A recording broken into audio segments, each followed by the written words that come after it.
الحمد لله رب العالمين والصلاة والسلام على نبينا محمد وعلى آله وصحبه أجمعين ومن تبعهم بإحسان إلى يوم الدين أما بعد. Zahvala pripada uzvišenom Allahu, gospodaru svih svjetova, salavate i salame donosimo na Allahu poslanika Muhammeda, njegovu časnu porodicu i sve plemenite ashabe. Večeras uz Allahovu subhanahu wa ta'ala pomoć i dozvolu nastavljamo sa komentarom dijela Thalathatul usuli wa adillatuha, 3 osnovna temelja i njihovi dokazi. U prethodnim predavanjima komentarisali smo početnu poslanicu od 4 pitanja koja je dužan svaki musliman naučiti. Večeras nastavljamo sa komentarom druge poslanice. Rekli smo u uvodnim predavanjima da je autor, rahimahullah, spomenuo 3 kraće uvodne poslanice u dijelu 3 osnovna temelja. Govor o prvoj od te 3 poslanice je prethodio. Večeras počinjemo sa govorom o drugoj poslanici. A to je poslanica o 3 pitanja. Prva je o 4 pitanja, a druga o 3 pitanja. U kojoj je autor, rahimahullahu ta'ala, spomenuo 3 veoma bitna pitanja koja moraju poznavati svaki musliman i muslimanka. Prvo pitanje, šejh rahimahullah u njemu je ukazao na obaveznost tauhida ar-rububije, ispovjedanja Allahove jednoće u njegovom gospodarstvu. U drugom pitanju šejh se dotakao tauhida al-uluhije, a to je ispovjedanje jednoće Allahu subhanahu wa ta'ala u njegovoj božanstvenosti, to jest u ibadetu, da se ibadet samo čini njemu subhanahu wa ta'ala. I u trećem pitanju dotakao se ljubavi i mržnje u islamu, koje je jedno veoma bitno pitanje koje mora poznavati svaki musliman. Kaže šejh rahimahullah: "I'lam rahimakallah." Znaj, Allah ti se smilovao. Kao i u prethodnoj kratkoj poslanici, šejh započinje govor o ova 3 pitanja sa dovom onome koji čita njegovo djelo i onome koji izučava, sluša ono što se čita i ono što se govori. Kaže: znaj, Allah ti se smilovao. Moli uzvišenog Allaha, dovi Allahu da se smiluje svima nama koji čitamo njegovo djelo. I u tome je na prvom mjestu lijep edeb šeha, autora, rahimahullah, u podučavanju drugih. Sa 2 strane nam čini dobro. Podučava nas, mi bi trebali njemu da zahvaljujemo, da mi dovimo za njega. Podučava nas i još dovi Allahu da nam se smiluje. Sa 2 strane nam čini dobro. Moli Allaha da nam se smiluje i još nam daje znanje. I na drugom mjestu daje nam do znanja da nam nije neprijatelj, da nam ne želi ništa loše, ne želi nam zlo, ne želi nam zabludu. Ako neko ima predrasude po pitanju njegove ličnosti, kada čita ovo djelo, na taj način otklanja te predrasude. Kaže: Allah ti se smilovao, Allah ti se smilovao. Či želi da ti se Allah smiluje, da te Allah tebareke ve taala uzme u okrilje svoje milosti. Dakle, to je jedan veliki edeb šeha rahimahullah u podučavanju drugih i prenošenju znanja. I više puta smo napomenuli da šerijatsko znanje mora da ide uz milost, jer je ono u osnovi milost prema ljudima. I onaj ko prenosi šerijatsko znanje mora da bude milostiv u prenošenju znanja. Jer koliko god da je znanje ispravno i tačno, ako uz prenošenje tog znanja nema milosti, u prirodi je da ljudi odbijaju. Ljudi su stvoreni takvi da kada im neko na grub način prenosi znanje, da ga odbijaju, ne prihvataju, pa makar bila istina. I zato Allah subhanahu wa ta'ala kaže po pitanju Allahovog poslanika sallallahu alejhi ve sellem, koji je bez imalo sumnje bio na istini i najbolji od svih ljudi i najbolje čudi, najboljeg ahlaka. Kaže mu: "Walau kunta faddan ghalidhal qalbi lam faddu min hawlik." Da si ti bio osor, grubog srca, oni bi se razbježali od tebe. Ashabi. Ko? Najbolja generacija. Najbolji čovjek, ko bi se razbježao od njega? Najbolja generacija. Zato onaj koji je došao nakon poslanika sallallahu alejhi ve sellem, koji prenosi znanje onima koji bez imalo sumnje nisu ni blizu stepena ashaba po bogobojaznosti, iskrenosti i jačini imana, ako bude grub u prenošenju znanja, neminovno je da će se još više razbježati od njega. Kaže Allah subhanahu wa ta'ala: "Ar-Rahmanu 'allama al-Qur'an." Milostivi podučava Kur'anu. Spomenuo je prvo milost, pa onda podučavanje. Zar nije svaka sura kur'anska započeta sa riječima Bismillahirrahmanirrahim? U ime Allaha milostivog samilosnog. Na početku sure spominje se Bismillah. I spominju se pored imena Allah još 2 imena koja ukazuju na Allahovo svojstvo milosti. 2 imena koja ukazuju na Allahovu milost, na veliku Allahovu milost. Gdje je spomenuto na početku sure u kojoj nas uzvišeni Allah podučava propisima naše vjere i govori nam o sebi, subhanahu wa ta'ala. Kaže šejh rahimahullah: "I'lam rahimakallah." Allah ti se smilovao. "Ennehu yajibu ala kulli muslimin wa muslima." Da je vađib, obaveza, svakom muslimanu i muslimanki. U prvoj poslanici je rekao kako ennehu jeđibu alejna, da je nama obaveza. Ovdje kaže svakom muslimanu i muslimanki. Otprilike ima isto značenje. Iako ovdje spominje posebno izdvaja žene, muslimanke. Da ne bi neko razumio da je ovo obavezno samo muškarcima. Jer da je rekao ennehu jeđibu ala kulli muslim, da je obaveza vađib svakom muslimanu, u značenje toga ulaze i žene. Kada kaže svako onaj koji je musliman, obavezan je da obavi hadž, u to ulaze i žene. Kada kaže svaki musliman je obavezan da klanja, to obuhvata i žene. Ali ovdje izdvaja posebno žene, kaže musliman i muslimanka. Zbog čega? Da ne bi neko razumio slučajno da je ovo obaveza samo muškarcima. Ne. I muškarcima i ženama, i mladim i starijim, i Arapima i strancima, ne Arapima, i bogatim i siromašnim, i crnim i bijelim. Svakom muslimanu koji je punoljetan, razuman, koji je obavezan da izvršava naredbe i da ostavlja Allahove zabrane. Šta je obaveza, šta je vađib? Kaže ta'allumu thalathi hadhihi al-masail. Da nauči svaki musliman i muslimanka ova 3 pitanja. Jel samo da nauči? Kaže wal amalu bihin, i da radi po njima. Da radi po tome što je naučio. Kaže ennehu jeđibu ala kulli muslimin wa muslimatin ta'allumu thalathi hadhihi al-masail. Dakle, nije rekao da zna ova 3 pitanja, nego kaže ta'allumu, da nauči. Znati i naučiti nije isto. Znati je poznavanje, općenito da znaš o čemu se radi, ali naučiti znači da je to što si spoznao staložilo se u tvom srcu. Da je to znanje ne samo tebi na jeziku ili u tvom pamćenju, nego da je se sleglo u tvom srcu. Da si to spoznao i svojim razumom i svojim srcem i da si ubijeđen u to. Da se podučio tome iskreno i vjeruješ da je to istina. I radiš po tome zato što vjeruješ da ti je to Allah naredio i da je u tome hajr za tebe. Ova 3 pitanja koja će spomenuti šejh rahimahullah, to nije izmislio od sebe, niti je to neka novotarija, nešto što je on svojim nekim razmišljanjem do toga došao, nego je to ono na što upućuje Kur'an i sunnet Allahov poslanika sallallahu alejhi ve sellem. Napomenuli smo da sve što je šejh spomenuo u ovoj poslanici, zato je spomenuo i dokaze iz Kur'ana i sunneta. U prvoj poslanici sa kojoj smo se družili vidjeli smo sve što je šejh spomenuo je za to dokaz. 4 pitanja koja je spomenuo i rekao da je svako od nas dužan da to nauči, spomenuo je kao dokaz koju suru? Suru Al-Asr, koja upućuje tačno, precizno upućuje na svako pitanje. To smo pojasnili. Kaže ovdje da nam je obaveza naučiti, ne samo znati, nego i naučiti. 3 pitanja i raditi po tome. Prvo pitanje koje je spomenuo šejh kaže Anna Allaha khalaqana wa razaqana wa lam yatrukna hamalan.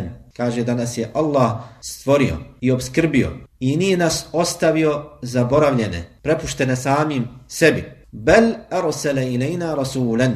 Kaže nego nam je poslao poslanika.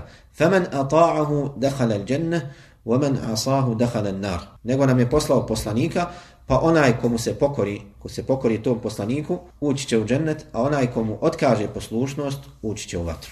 Kaže enna Allaha khalaqana wa razaqana. Danas je Allah stvorio i obskrbio. Allah tebaraka wa ta'ala je jedini istinski stvoritelj. Svi oni mimo njega mogu stvoriti samo ono što im Allah dopusti. Oni u osnovi i nisu istinski stvoritelji, nego oni od onoga što je Allah stvorio dolaze sa nekim novim stvarima koje ih je opet Allah podučio da znaju napraviti i izmisliti. Dakle, oni nisu stvoritelji. Oni su samo sebe kojeg je Allah subhanahu wa ta'ala učinio da se to desi. Ali istinski stvoritelj je uzvišeni Allah.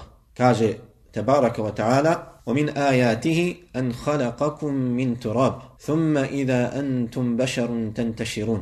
Kaže i od njegovih ajeta, znakova, znamenitosti, da vas je stvorio od zemlje i onda vi postadošte ljudi, po zemlji se krećete, hodate, a bili ste ništa. Hal ata ala al-insani hinun min ad-dahri lam yakun shay'an madhkura. Zar je davno bilo vrijeme kada čovjek nije bio vrijedan spomena, kada se nije znalo za njega, nije bio vrijedan spomena, nije nikakvu vrijednost imao, nije ga bilo uopšte, pa ga je Allah stvorio. Allah ga stvorio od kapljice koja se nastani na tačno određenom mjestu, min ma'in mahin. Kaplica koja je u osnovi bezvrijedna. Ne može ništa stvoriti sama od sebe. Ali Allah subhanahu wa ta'ala stvorio tu kaplicu i dao da od te kaplice nastane zakačak, pa ugrušak, komad mesa i onda iz tog komada mesa izađu ruke, noge, otvori za oči, za usta. Postane čovjek. A nije ništa bilo. Šta više, kada čovjek razmisli kako je Allah tebareke ve taala stvorio čovjeka i u njegovu prirodu usadio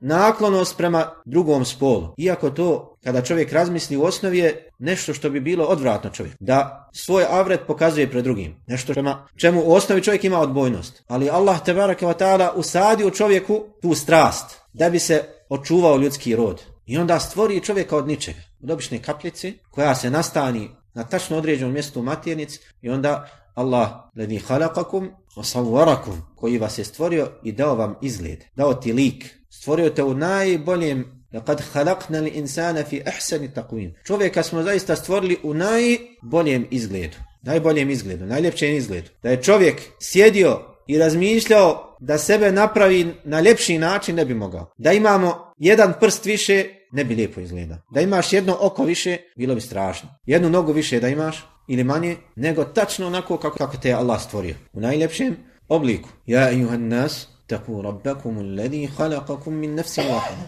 O ljudi, bojite se svog gospodara koji vas je stvorio od jednog čovjeka, od jedne duše. وَخَلَقَ مِنْهَا زَوْجَهَا. I stvorio od njega, od jednog čovjeka stvorio je i njegovu suprugu. وَبَثَّ مِنْهُمَا رِجَالًا كَثِيرًا وَنِسَاءً. I onda je iz njih dvoje razmnožio mnoge muškarce i žene. Allah je taj koji je stvoritelj, koji nas je stvorio, koji nam je dao najljepši oblik. I u tome je odgovor onima koji govore da je čovjek nastao sam od sebe, prirodni proces, ili još gore koji kažu da je nastao od majmuna ili druge životinje. Allah tebaraka wa ta'ala odgovara takvima koji kažu da nema stvoritelja, da je sve to slučajnost. Kaže subhanahu wa ta'ala am khuliqu min ghairi shay'in am humul khaliqun. U jednom ajetu ruši čitavu ideologiju onih koji smatraju da je čovjek slučajno nastao, da je evolucijom nastao. Kaže am khuliqu min ghairi shay. Jesu li stvoreni iz ničega? Am humul khaliqun. Ili su oni stvoritelji? Svima nama je dobro poznato da ništa ne nastaje samo od sebe. Može li auto napraviti drugo auto? Ili mora biti neko ko će napraviti auto, sklopiti auto? Može li kuća napraviti sama sebe? Ne može. Mora biti onaj ko će napraviti tu kuću. Kažeš mu, sinoć sam ostavio čašu, praznu čašu na stolu, jutros kada sam se probudio, našao sam punu čašu. Sama od sebe se napunila. Šta će ti reći? Da lažeš, da nisi normalan. Kako će se čaša sama od sebe napuniti? A ti njega onda pitaš kako će čovjek sam od sebe nastati? Kako će nastati sam od sebe? Am khuliqu min ghairi shay. Jesu li stvoreni iz ničega? Tek tako slučajno nastali. To je jedna opcija. Dakle, da su slučajno sami od sebe nastali. Am humul khaliqun. Ili su oni stvoritelji. Jedna od dvije opcije imaju. Koje tvrdite vi. Koji kažete, koji negirate Allaha subhanahu wa ta'ala. Am khuliqu min ghairi shay. Jesu li stvoreni iz ničega? Am humul khaliqun. Ili su oni stvoritelji. Ako kažu da su stvoreni iz ničega, to onda pobija njihov teoriju. Jer oni vjeruju u materiju. Kažu, ne može ništa samo od sebe nastati. Ili su oni stvoritelji. Ako ste vi stvoritelji, onda nam stvorite nešto. Stvorite nam mrava, stvorite nam muhu, stvorite nam neku životinju, stvorite nam čovjeka. Am khalaqu as-samawati wal ard. Jesu li oni stvorili nebesa i zemlju? Bel la yuqinun. Ali oni ne vjeruju, nisu ubijeđeni. Ko je stvoritelj svega? Allah tebaraka. Uzvišeni Allah. Sve ovo što vidimo mora da ima svog stvoritelja. Mora da ima svog stvoritelja. Nebesa koja su iznad nas i zemlja po kojoj hodimo i sve ovo što vidimo svojim očima oko nas su Allahovi ajeti, znakovi da je on stvoritelj. Hranu koju nam je dao, sve nam počinio, dao nam ove životinje da ih jašemo i da koristimo njihovo meso i da jedemo od njih, dao nam travu, dao nam plodove da niču iz zemlje, kiša da nam se spušta sa nebesa, dao nam sunce da nas grije, sve nam počinio subhanahu wa ta'ala. Stvorio nas i sve nam počinio zbog čega? Jel samo da uživamo u tim blagodatima, da se provodimo, ili je to što nas je stvorio i što nam je dao na korištenje, dao nam zbog drugog cilja, a to je da ga obožavamo. Jelle še'nu kaže وَمَا خَلَقْتُ الْجِنَّ وَالْإِنْسَ إِلَّا لِيَعْبُدُونَ. Nisam stvorio ni džinne ni ljude osim da mi čine ibadet, da me obožavaju. الَّذِي خَلَقَكُمْ وَالَّذِينَ مِنْ قَبْلِكُمْ لَعَلَّكُمْ تَتَّقُونَ. Koji vas je stvorio, kao što je stvorio one prije vas, da biste bili bogobojazni. الَّذِي جَعَلَ لَكُمُ الْأَرْضَ فِرَاشًا وَالسَّمَاءَ بِنَاءً. Koji vam je učinio zemlju posteljom, po njoj hodate, i nebesa iznad vas građevinom, zdanjem. فَلَا تَجْعَلُوا لِلَّهِ أَنْدَادًا وَأَنْتُمْ تَعْلَمُونَ. To je opskrba od Allaha subhanahu wa ta'ala, pa nemojte pripisivati Allahu nikog ravnim, nemojte obožavati nekoga drugoga mimo njega, a vi znate. Šta znate? Znate da je Allah stvoritelj svega ovog, da vam je Allah dao život, stvorio vas, dao vam ovu zemlju po kojoj hodate, dao vam nebesa iznad vas, koja vas štite i iz kojih vam dolazi opskrba, i onda vi idete i činite ibadet nekom drugom mimo njega. Pa Allah koji vas je stvorio, on je taj koji zaslužuje da mu se čini ibadet. Kako možeš otići nekom drugom mimo Allaha činiti ibadet? Allah je taj koji te stvorio. Dakle, tauhid rububije, o kojem mi govorimo, iz njega proizilazi obaveznost tauhida uluhije, a to je da se samo Allah obožava, da mu se čini ibadet. To što te Allah stvorio, obskrbio, to upućujete da si dužan da njemu budeš zahvalan. Jer kako možeš otići nekom drugom učiniti ibadet kad taj kome ti činiš ibadet nije gospodar, nije Bog.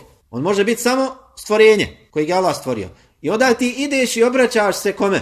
Stvorenju. Preskačeš gospodara svih svjetova, gospodara svih stvorenja i odlaziš do koga? Do slabašnog stvorenja. Ma o kome se radilo. Jer onaj kome se ti obraćaš mimo Allaha, on je sam potreban Allahove milosti. Makar bio i poslati poslanik. Makar bio najodabraniji melek. On je potreban Allahove milosti. Da mu se Allah smiluje. I ti onda odlaziš, njemu se obraćaš, a zapostavljaš svog gospodara. Dakle, Allah subhanahu wa ta'ala je naš stvoritelj. Kaže autor, anna Allahe khalaqana, da nas je Allah stvorio. Wallahu khaliqu kulli shay. Allah je stvoritelj svega. Kaže Allah subhanahu wa ta'ala, Allahu alladhi khalaqakum, thumma razaqakum. Allah je taj koji vas je stvorio, zatim vas je obskrbio. Thumma yumitukum, zatim će vas usmrtiti. Thumma yuhyikum, zatim će vas opet oživiti. Nakon što budete mrtvi, nakon što istruhnete u svojim mezarima, nakon što vas pojidu insekti, crvi, ništa od vas ne ostane, Allah subhanahu wa ta'ala kaže zemlji, izbaci ono što se u tebi nalazi. وَمِنْ آيَاتِهِ أَنْ تَقُومَ السَّمَاءُ وَالْأَرْضِ بِأَمْرِهِ ثُمَّ إِذَا دَعَاكُمْ دَعْوَةً مِنَ الْأَرْضِ إِذَا أَنْتُمْ تَخْرُجُونَ. Od njegovih ajeta, znakova da nebesa i zemlja opstoje po njegovoj naredbi. ثُمَّ إِذَا دَعَاكُمْ دَعْوَةً مِنَ الْأَرْضِ. Zatim kada vas pozove da izađete iz zemlje, vi odjednom izađete. Kada bude proživljenje, Allah naredi ljudima da ustanu iz mezarja. Možda 1000-2000 godina u mezarju, Allah naredi isto kao što nakon kiše rode plodovi, niknu iz zemlje, u osnovi iz ničega. Suha zemlja, pijesak, ništa na njemu. Padne kiša i onda niknu plodovi, izrastu, probiju zemlju. Ono malo stablo biljke probije zemlju, izađe iz zemlje, isklija. Tako će čovjek ustati iz svog kabura. Makar u njemu bio 1000 godina, 100 godina. Kada Allah naredi da ustane u danu proživljenja, svi će ustati iz mezara. Odjednom. Ponizno, pokorno, skrušeno pred Allahom stajati. I čekati obračun na sve ono što je prethodilo. U danu koji će trajati 50.000 godina. 50.000 godina. U strašnom danu, ali iskrenim vjernicima to će kao dlan od dlan proći. Kaže, enna Allaha khalaqana wa razaqana. Da je nas je Allah stvorio i obskrbio. Allah je obskrbitelj. Onaj koji nam daje obskrbu. Niko drugi mimo njega. Svako drugi mimo Allah može biti samo sebeb kojeg je Allah učinio. Ali Allah tebareke ve ta'ala obskrbitelj. Onaj koji daje obskrbu. Koji nam daje hranu. Daje nam vodu. Spušta nam. I daje da iz zemlje izlazi pitka voda. I zato nam naređuje da od njega tražimo obskrbu. Fabtagu inda Allahi rizqa wa'buduhu washkuru leh. Kod Allaha tražite obskrbu. Od njega tražite obskrbu. I njega obožavajte, budite mu zahvalni. I kaže subhanahu wa ta'ala وَمَا خَلَقْتُ الْجِنَّ وَالْإِنْسَ إِلَّا لِيَعْبُدُونَ. Nisam stvorio ni džinne ni ljude osim da mi čine ibadet. مَا أُرِيدُ مِنْهُمْ مِنْ رِزْقٍ وَمَا أُرِيدُ أَنْ يُطْعِمُونَ. Ja od njih neću obskrbu. Nisam stvorio ljude da mi donose obskrbu, da mi služe. Jer kada Allah subhanahu wa ta'ala kaže nisam stvorio ni džinne ni ljude osim da mi čine ibadet, neko će možda pomisliti Allah nas je stvorio da mu budemo robovi kao što su ljudi robovi jedni drugima. A rob je onaj koji te služi, koji te izmeti. Pa Allah, da ne bi neko to pomislio, da nas je Allah stvorio da mi njemu služimo, ma uridu minhum mir rizq. Ja od njih ne želim obskrbu, da mi oni donose obskrbu. Niti želim da me hrane. Nemojte da pomislite da želi Allah neku korist od ljudi, da je potreba njih, da mu oni trebaju zbog nečeg. Ja ejuhan nasu antumul fuqara'u ila Allah, wallahu huwal ghaniyul hamid. O ljudi, vi ste siromaci, vi ste potrebni Allaha. Allah je neovisan, ghaniyun, onaj koji je bogat sam po sebi, ne treba mu ničija pomoć. Hamid, onaj koji je hvale dostojan, kojeg drugih hvale. Ma uridu minhum mir rizq, wa ma uridu an yut'imun. Ja od njih ne želim obskrbu, niti želim da me oni hrane. Inna Allaha huwa ar-razzaqu dhul quwwati al-matin. Zaista je Allah onaj koji je Ar-Razzaq, obskrbitelj i onaj kome pripada velika moć, snaga. Nikoga ne može nadvladati. وَهُوَ يُطْعِمُ وَلَا يُطْعَمُ, kaže subhanahu. On je taj koji hrani druge, a njega niko ne može nahraniti. Allahu ne treba hrana, niti mu trebaju ljudi. Kada bi, kako je došlo u hadithi Kudsiju, hadith kod imama Muslima, Ebu Dharra, kaže Allah subhanahu wa ta'ala, kada bi ljudi svi stali, sakupili se na jednom mjestu i zatražili od Allaha šta god želi, i Allah svakom udovolio ono što je zatražio, to ne bi umanjilo ono što je kod Allaha, nikoliko igla kada je ubodeš u more, umanji od tog mora kada izvadiš. Koliko ostane hađija na igli kada je izvadiš iz mora? Nema ni kaplice. Ništa. Iglu umočiš u more, izvadiš. Kaže, to ne bi kod mene umanjilo nikoliko umanji ta igla vode u moru. Kada bi svi ljudi zatražili od Allaha i Allah svakom udovolji, ništa ne bi umanjilo ono što Allah posjeduje. Kada bi svi ljudi bili na srcu najbogobojaznijeg čovjeka, kada bi imali srce kao najbogobojazniji čovjek, to ne bi Allahu povećalo njegovu vlast. Isto kada bi svi ljudi bili poput onog koji ima najgore srce, najveći nevjernici, otpadnici, to Allahu ne bi umanjilo ništa njegovu vlast. Mi smo ti koji imamo potrebu za Allahom. Mi smo ti koji smo potrebni Allaha. Allah nas je stvorio zbog naše koristi. Mogao je Allah tebaraka wa ta'ala stvoriti stvorenja poput meleka, la ya'suna Allaha ma amarahum wa yaf'aluna ma yu'marun, koji ne otkazuju poslušnost Allahu u onome što im naređuje. Ne griješe prema Allahu i rade sve ono što im Allah naredi. Mogao je Allah stvoriti takva stvorenja, ali nas je stvorio da mu činimo ibadet. Allah subhanahu wa ta'ala ima stvorenja koja neprestano čine ibadet. Meleke, koji veličaju i slave Allaha u svakom trenutku. Ne umaraju se. Yusabbihuna al-layla wan-nahara la yafturun. I noću i danju slave Allaha, donose tesbih i ne umaraju se. Meleci. Poslanik sallallahu alejhi ve sellem na Mi'rađu, kada ga je Allah subhanahu wa ta'ala uzdigao na nebesa u jednoj noći, vidio je Bejtul Ma'mur, nebesku Kaabu. Kaže poslanik sallallahu alejhi ve sellem, hadis kod Buhari i Muslima, yusalli fihi kulla yawmin 70,000 melek. U njemu svaki dan, u toj nebeskoj Kaabi, u njoj svaki dan klanja 70,000 meleka. Idha kharaju la ya'uduna akhira ma alayhim. Kada izađu iz nebeske Kaabe, nikada se više ne vraćaju. Kada izađu iz nebeske Kaabe, iz Bejtul Ma'mura, nikada se više u njoj ne vraćaju. Znači, samo jednom u životu melek dobije priliku da klanja u Bejtul Ma'mur. 70,000 meleka svaki dan. Zamislite taj broj. 70,000 meleka svaki dan. Jednom klanjaju i nikada više do smrti se ne vraća u Kaabu nebesku. Nikada više do smrti. Svaki dan 70,000. Milioni, milijarde meleka koje je Allah stvorio, koji, kako kaže se u nekim predajama, iako su neki hadijski učenjaci spomenuli su određene mahane u lancima prenosilaca, Attati sema'u wa hukka laha an ta'it. Kaže, nebesa škripe i kaže i trebaju da škripe.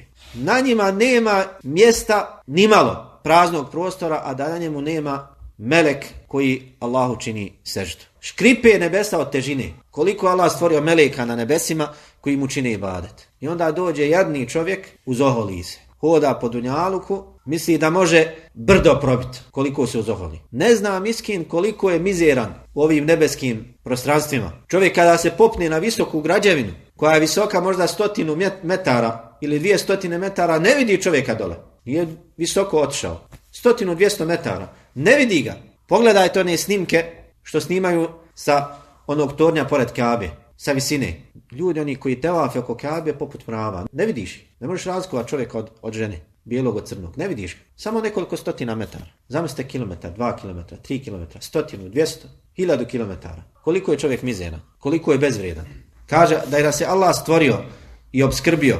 وَلَمْ يَتْرُكْنَا هَمَلًا. I nije nas ostavio zaboravljene. Prepuštene samim sebi. Kaže وَلَمْ يَتْرُكْنَا هَمَلًا. Hemel u arapskom jeziku se koristi za devu koja pobjegne od svog vlasnika. Deva kada pobjegne od svog vlasnika, kaže se za nju hemel.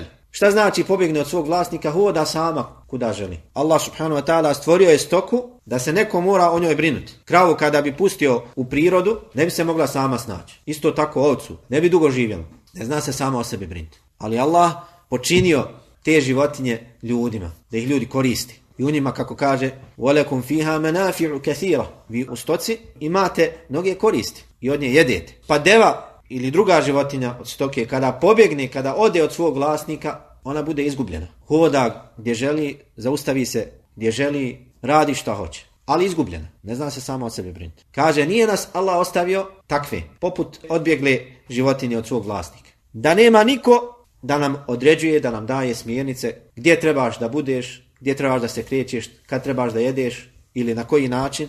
Nije nas Allah ostavio tako prepuštene sami sebi. Kao što mnogi ljudi misle da su oni slobodni, kao ja sam slobodan.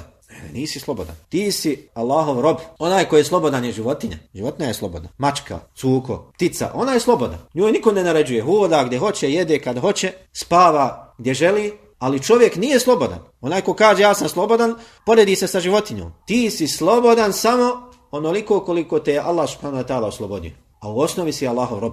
I u tome je počast za tebe. To je počast za tebe da budeš Allahov rob. I ponos. I na taj način se oslobađaš od okova, od pravog robstva. To je robstvo strastima. Robovanje drugima mimo Allaha. I zato onaj koji je istinski rob Allahu subhanahu wa ta'ala, on ne robuje nikom drugom mimo njega. Niti može podnijeti da bude rob nekom drugom. Da mu neko drugi mimo Allaha naređuje. Osim ono što mu je Allah naredio da bude pokoran. Ali da mu neko drugi naređuje ono što mu je Allah zabranio ili mu zabranio ono što mu je Allah dozvolio, to vjernik ne dozvoljava sebi. Sa ibadetom Allah subhanahu wa ta'ala oslobađa se od okova robovanja drugim mimo njemu.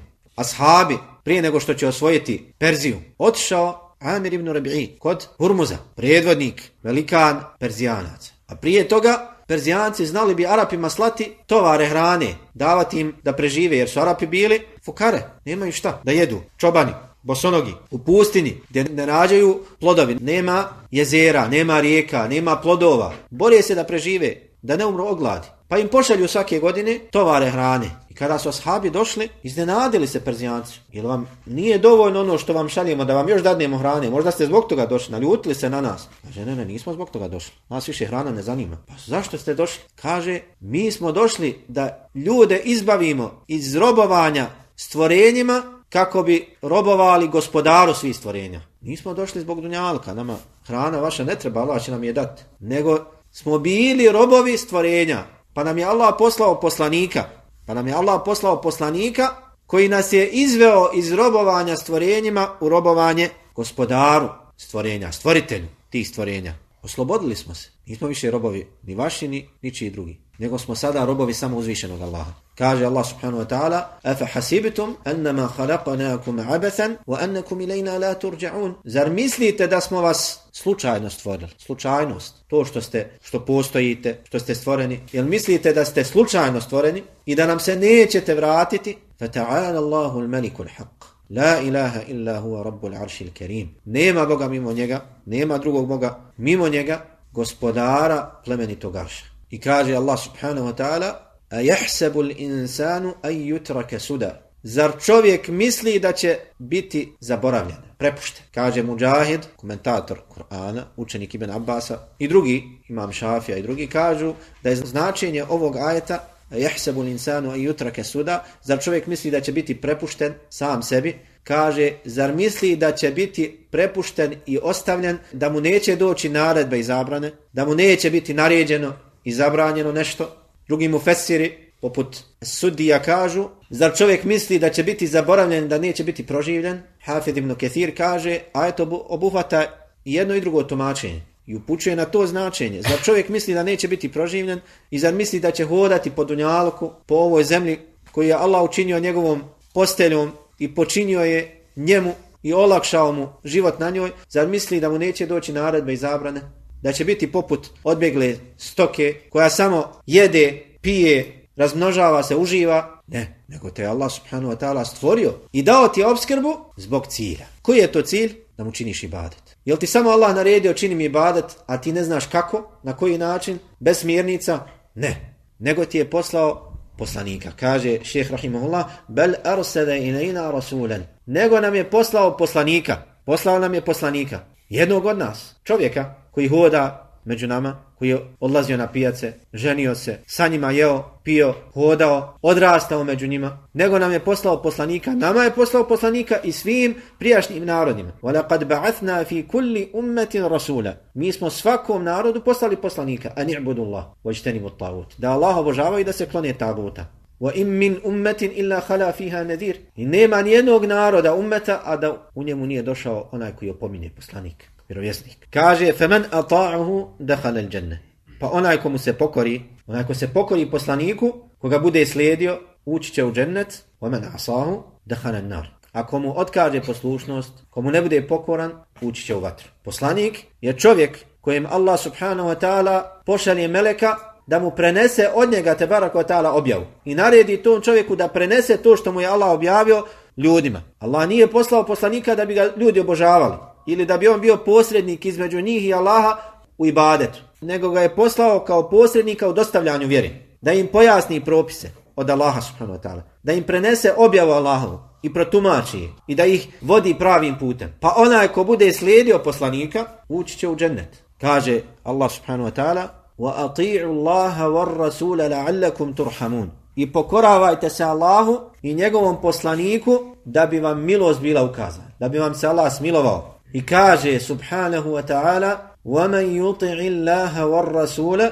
فَقَدْ فَازَ فَوْزًا عَظِيمًا. Onaj ko se pokori Allahu i njegovom poslaniku, takav je postigao veliki uspjeh. Veliki uspjeh je džennet. I kaže subhanahu wa ta'ala: وَمَنْ يُطِعِ اللَّهَ وَرَسُولَهُ يُدْخِلْهُ جَنَّاتٍ تَجْرِي مِنْ تَحْتِهَا الْأَنْهَارُ خَالِدِينَ فِيهَا وَذَلِكَ الْفَوْزُ الْعَظِيمُ. Šta je taj veliki uspjeh kojeg je Allah spomenuo, pojasnio je drugom ajetu. Onaj ko se bude pokoravao Allahu i njegovom poslaniku, on će ga uvesti u džennete, ispod kojih teku rijeke i u kojima će vječno boraviti. To je veliki uspjeh. Džennet u kojem će čovjek vječno boraviti, u kojem će imati sve ono što poželi od blagodati, od uživanja. U njemu, kako kaže poslanik sallallahu alejhi ve sellem, će biti ono što nikada oko nije vidjelo od blagodati uživanja. Niti je ikad uho čulo, niti je ikad čovjeku u srcu da je pomislio na to. Takva uživanja. فَلَا تَعْلَمُ نَفْسٌ مَا أُخْفِيَ لَهَا مِنْ قُرَّةِ أَعْيُنٍ جَزَاءً بِمَا كَانُوا يَعْمَلُونَ. I nijedna duša ne zna šta joj je pripremljeno, šta je od nje skriveno, šta je čeka od radosti oka, kao nagrada za ono što su činili. I kaže subhanahu wa ta'ala: وَمَنْ يُطِعِ اللَّهَ وَرَسُولَهُ وَيَخْشَ اللَّهَ وَيَتَّقْهِ فَأُولَٰئِكَ هُمُ الْفَائِزُونَ. Kaže, onaj ko se bude pokoravao Allahu i njegovom poslaniku i bude strahovao od Allaha i bojao ga se, to su oni koji će postići uspjeh. To je pravi uspjeh. Suprotno onome koji se bude pokoravao Allahu, koji će zaslužiti džennet, je onaj koji se ne bude pokoravao, koji otkaže poslušnost. Kaže šejh rahimullah: وَمَنْ عَصَاهُ دَخَلَ النَّارِ. Onaj komu se suprostavi, ući će u vatru. Onaj ko ne bude slijedio poslanika u vjeri, ne bude ga uzeo za svog predvodnika, zato što mu je Allah naredio da mu se pokorava. وَمَنْ يُطِعِ الرَّسُولَ فَقَدْ أَطَاعَ اللَّهَ. Onaj ko se pokori poslaniku, takav se pokorio Allahu. Koji ne bude slijedio poslanika u vjeri, u razumijevanju vjere, u onome što dostavlja od uzvišenog Allaha, zanevjerio poslanika, odbije mu poslušnost, ući će u vatru. Ako kaže subhanahu wa ta'ala: وَمَنْ يَعْصِ اللَّهَ وَرَسُولَهُ وَيَتَعَدَّ حُدُودَهُ يُدْخِلْهُ نَارًا خَالِدًا فِيهَا وَلَهُ عَذَابٌ مُهِينٌ. A onaj ko bude nepokoran Allahu i njegovom poslaniku i koji bude prelazio Allahove granice, on će ga u vatru uvesti, u kojoj će vječno biti i njemu pripada kazna, poniženje. Biće ponižen i kažnjen. Ne samo da će biti kažnjen. Čovjek nekada bude kažnjen, ali bude ponosit. Na njim se izvršava kazna, a on uzdignutog čela. Ponosit. Ohol. Ne. Nećeš imati takvu kaznu. Nego onaj ko zanevjerio poslanika bit će kažnjen i ponižen. Osjećat će poniženje. Biće ponižen. وَمَنْ يَعْصِ اللَّهَ وَرَسُولَهُ فَإِنَّ لَهُ نَارَ جَهَنَّمَ خَالِدِينَ فِيهَا أَبَدًا. Kaže tebaraka wa ta'ala: onaj ko bude nepokoran Allahu i njegovom poslaniku, on će ga u džehennem uvesti, u kojem će vječno boraviti. Sve ovo što smo spomenuli od ajeta, Allahu poslanik sallallahu alejhi ve sellem ukratko je to pojasnio. Hadithu kojeg je zabilježio imam Buhari od Ebu Hurere radijallahu anhu: kullu ummeti yadkhuluna al-jannata illa man aba. Kaže poslanik sallallahu alejhi ve sellem: svi iz mog ummeta će ući u džennet, osim onog koji odbije. Svi će ući u džennet iz ovog ummeta, osim onog koji odbije. Samo onaj koji odbije neće ući u džennet. Pa su ashabi začuđeni upitali: o Allahu poslaniće, ko je taj ko će odbiti? Zar ima neko da će odbiti da uđe u džennet? Pa kaže Rasulullah sallallahu alejhi ve sellem: men ata'ani dakhala al-jannah wa man 'asani faqad aba. Onaj ko mi se pokori, ko meni bude pokoran, ući će u džennet. A onaj ko ne bude mi pokoran, taj je odbio. Znači onaj ko ne bude se pokoravao poslaniku sallallahu alejhi ve sellem, on je odbio da uđe u džennet. Sam je se presudio. I ovdje kada kažemo onaj ko odbije pokornost poslaniku sallallahu alejhi ve sellem, ne misli se u svemu da onaj ko ostavi neki sunnet ili ostavi neku naredbu da će biti vječno u džehennemu. Nije to značenje ovog govora. Ovdje se misli onaj ko zanevjeruje poslanika sallallahu alejhi ve sellem, koji ga ne slijedi, ne smatra njega svojim imamom, ne bude mu se pokoravao u razumijevanju vjere, ne vjeruje da je on poslanik, niti ga slijedi. Dok musliman koji prihvata poslanika sallallahu alejhi ve sellem kao poslanika od Allaha i zna da je on došao kao onaj koji opominje i donosi radosne vijesti i da je svaki hajr u pokoravanju njemu i da ne može doći do dženneta osim uz slijeđenje poslanika sallallahu alejhi ve sellem, ali i svoje slabosti, izljenosti, iznemanosti, otkaže poslušnost u nekim stvarima, taj se ne smatra od onih koji ne slijede poslanika sallallahu alejhi ve sellem, nego se smatra sljedbenikom poslanika sallallahu alejhi ve sellem koji je grešnik, ali slijedi u poslanika sallallahu alejhi ve sellem, voli poslanika, voli ga više nego samog sebe, ali u nekim stvarima je slab, lijen, manjkav, nema dovoljno snage, nije dovoljno ubijeđen i zakaže po nekim pitanjima slijedjenju poslanika sallallahu alejhi ve sellem. Taj nije od onih koji ne slijede poslanika sallallahu alejhi ve sellem, nego od onih koji su njegovi sljedbenici, ali imaju pri sebi grijeha, imaju pri sebi određenih propusta. Zatim, kao što nas je autor i navikao za sve ono što spomene od pitanja, zato navede i dokaz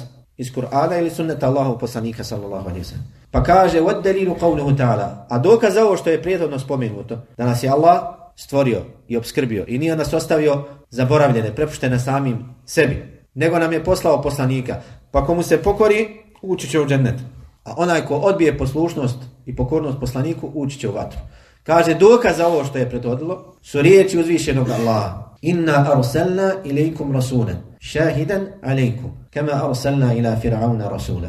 Kaže, mi smo vam zaista poslali poslanika. Kada Allah kaže mi u množini, je li neko mimo Allaha poslao? Zbog čega spominje u množini? U arapskom jeziku, a i kod nas u našem jeziku i u drugim jezicima, kada želiš nekoga da persiraš i da mu kažeš posebno poštovanje, obraćaš mu se u množini. Allah subhanahu wa ta'ala ovdje govori o sebi da ukaže na svoju veličinu, jer on hvale je dostojan, onaj kome pripada veličina u množini, da nama ukaže na svoju veličinu. Mi smo, to jest Allah subhanahu wa ta'ala, hvale je dostojan, onaj kome pripada veličina i potpunost u svakom smislu. To jest Allah je poslao nama poslanika, šahidan alejkum, da bude svjedok protiv vas, da svjedoči protiv vas ako mu otkažete poslušnost, da bude svjedok, dokaz protiv vas pred uzvišenim Allahom. Rusulan mubashirina wa mundhirin li alla yakuna lin nasi ala Allahi hujjatun ba'da ar-rusul. Allah je poslao poslanike koji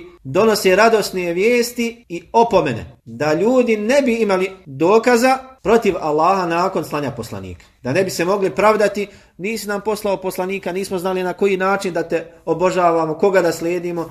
Ne. Svaki poslanik kojeg je Allah poslao je dokaz protiv tog naroda. I Allah tebareke ve taala na sudnjem danu tražit će od poslanika dokaz da su dostavili svom narodu, da su dostavili ono što im je Allah naredio svojim narodima. Kaže Allah subhanahu wa ta'ala: "Wa-kedhalika ja'alnakum ummatan wasata." Tako vas je Allah učinio središnjim ummetom. To je protumačio poslanik sallallahu alejhi ve sellem, da će na sudnjem danu ovaj ummet svjedočiti njemu da je dostavio poslanicu kao što će svjedočiti i prijašnjim narodima, prijašnjim poslanicima. Litakunu shuhada'a 'ala nas, kaže Allah, da budete svjedoci protiv ljudi. Kako će ovaj ummet na sudnjem danu svjedočiti protiv ljudi? Tako što će posvjedočiti da je svaki poslanik dostavio poslanicu od svog gospodara svome narodu. Jer će doći na sudnji dan poslanici kojima se niko od naroda nije odazvao. Niko ih nije slijedio. Pa će Allah tebareke ve taala od njih tražiti da neko posvjedoči da su dostavili ono što im je Allah naredio. Iako Allah zna, ništa mu nije skriveno. Ali traže od poslanika, ko će ti posvjedočiti da si dostavio ono što sam ti ja naredio? Zbog čega te niko ne slijedi? Kaže, gospodaru, dostavio sam. Kaže, ko će ti posvjedočiti? Kaže, posvjedočit će mi ummet Muhammeda sallallahu alejhi ve sellem. Na koji način? Ovaj ummet će posvjedočiti tako što će reći: naš poslanik nas je obavijestio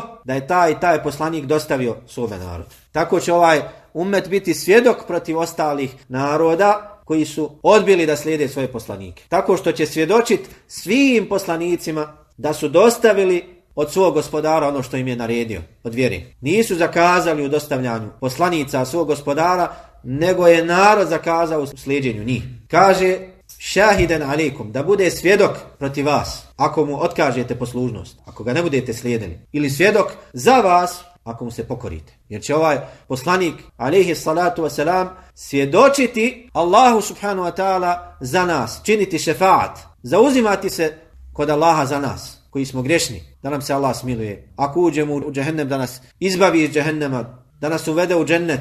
Kema arsalna ila Firauna rasula. Kao što smo poslali Faraonu poslanika. Mi smo vama poslali poslanika, isto kao što smo i Faraonu poslali poslanika. Koga je poslao uzvišeni Allah Faraonu?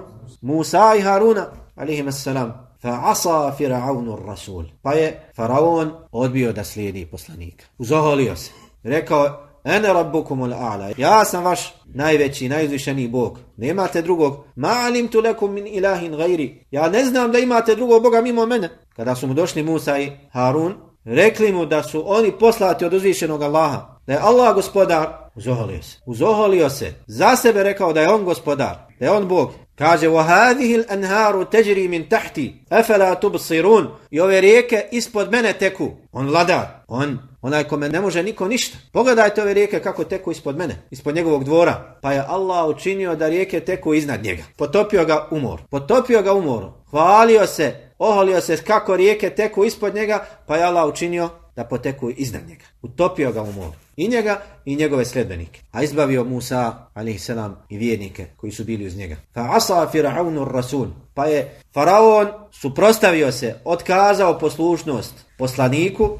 Fa ahadnahu akhdan wabila. Pa smo ga mi uzeli i kaznili žestokom kaznom. Na dunjaluku Allah ga potopio i još dao da osjeti kaznu i u kaburu sve do sudnjeg dana. An-naru yu'raduna 'alayha ghuduwan wa 'ashiyya. Kaže Allah subhanahu wa ta'ala o Faraonu i njegovoj sviti. Bivaju predočeni vatri i jutrom i večeri. Svakog jutra i svake noći osjete kaznu u kaburu. Wa yawma taqumu as-sa'atu adkhilu ala fir'auna ashadda al-'adab. A kada nastupi sudnji dan, uvedite Faraona i njegove sljedbenike u još žešću kaznu. Biva kažnjavan u kaburu, u barzahu, sve do sudnjeg dana. Osjeti kaznu, vatra ga prži i njega i njegove sljedbenike. A na sudnjem danu bit će uveden i bačen u još žešću vatru. Kaže Hafiz ibn Kathir rahimahullah u svom tefsiru, ako je ovakva kazna za onog koje suprotstavio se Musa'u alejhi selam,